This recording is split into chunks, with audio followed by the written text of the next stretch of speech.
Hi and welcome back. My name is Emily Hessler. Today we're going to take a closer look at two different stencils. The first one here on screen are the scenes from the sea, and this is a stencil set that comes with 4 different parts, and they are all laser cut. What I really love about these are that you get both parts, both the part that was taken out and the other ones, so you can create really cool scenes with this. And you can see here they are meant for layering, and we're gonna create a lot of different backgrounds in this video.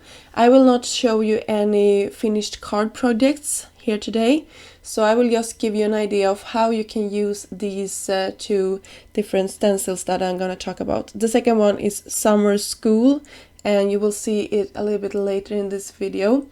And that is a stencil set with 3 different stencils. So both of these are large, and you get a lot of fun. You can use these in a lot of fun ways. When I am using stencils, I really like to adhere my card panel to my work surface, and I like to have a flap on the stencil so I can flip it up and just see if my stenciling was good, if it was dark enough, or if I have to go in with a second color or with a heavier hand. And you can see here I am using this to layer and to really build that scene up. And I'm using Distress inks and mini ink blending tool. It was just convenient for me to do it with these inks. You can do it with whatever you have. And I will now take the cut out part here, you can see. And this is something I think is really fun, that you can use these to mask off what you just created. And you will see that I now will go in on the top of this to create my the part that I want to be looking like water, because this is an undersea scene. You can see I'm doing this really heavily. It's totally okay. You can see this is not perfect at all. I just want it heavier down by the like the bottom of the card, and I want it to fade up at the top. And I spritz it, and you can see all that disappeared. And I spritzed it when I had the mask on top, so it didn't seep underneath. So here is my second card panel. I'm going to go in with just one color on top of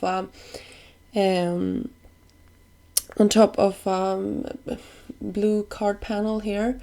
And I don't know actually what brand this paper is. It doesn't matter. It was just a color that I had in my stash, and you can use whatever you have. But I really wanted to show you how cool this is and how big an impact it makes when you use the same color on top of this. And I'm just going in with a little bit of a heavier hand, making sure I'm fading this out towards the bottom of this card.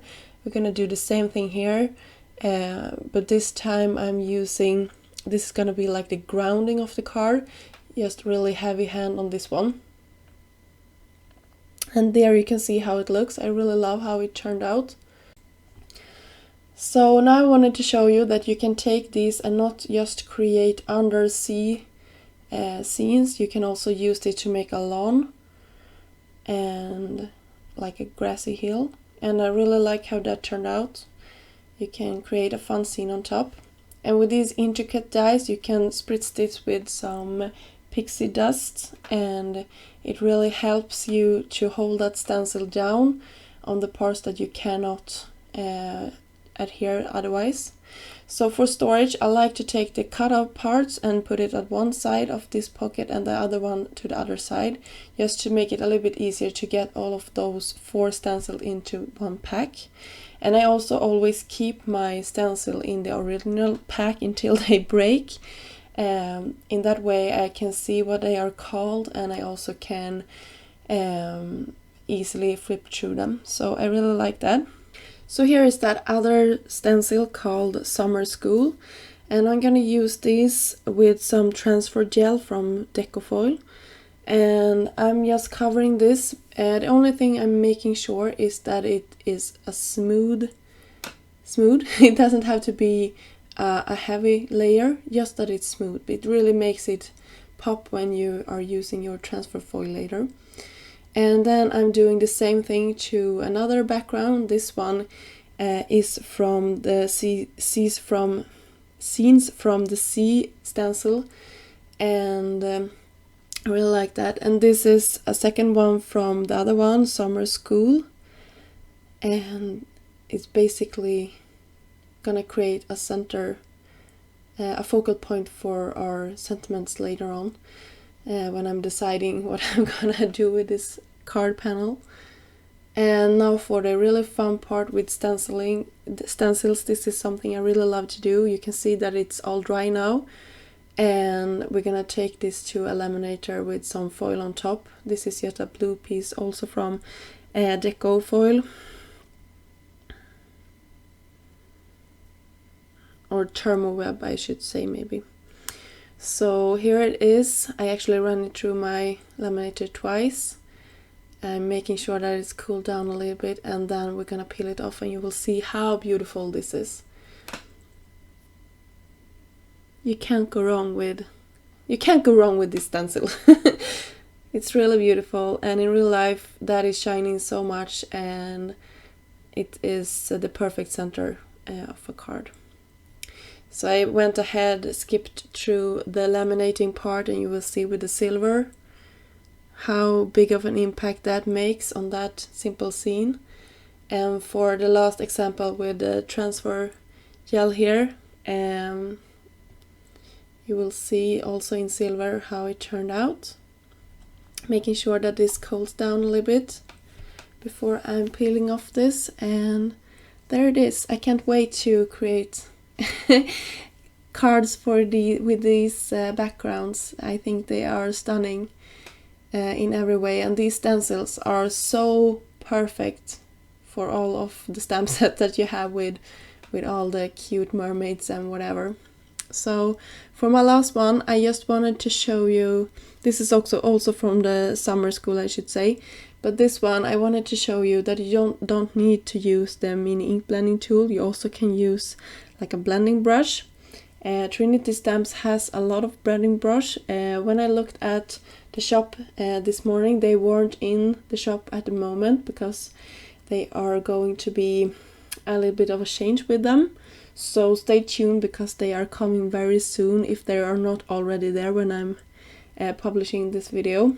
But you can see how they look on screen here, and I really like them, and the fact that they can stand on their own is something I personally really like, and also that they clean off so very easy. You will see in the end what I mean with that. And if you're gonna do some stenciling, this is a perfect tool for it. So I really like using blending brushes for this. And you can see here I'm going a little bit in a slow motion because you can see it has like a tip to it, and it's perfect for those smaller fishes at the top, just to make sure that the ink is transferred through the stencil.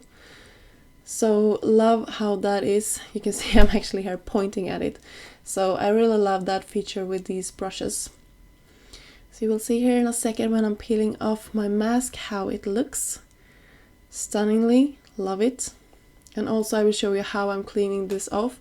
I'm just taking a baby wipe and carefully rubbing that against it, and then I'm taking a towel and then doing the same thing here, just making sure that I get no more transfer from the ink. You can see here my brush is completely clean, and I will also flip through the brush here so you can see nothing seeps beneath it. So here are the panels that we created today, and I hope you got inspired to create with these stencils. They were really fun to play with, and I will have so many great backgrounds to create cards with later on. It's always good to have at hand, I think. So yeah, really like these, and you will see more projects from me coming up with these stencil. Until next time, have a great day. Bye!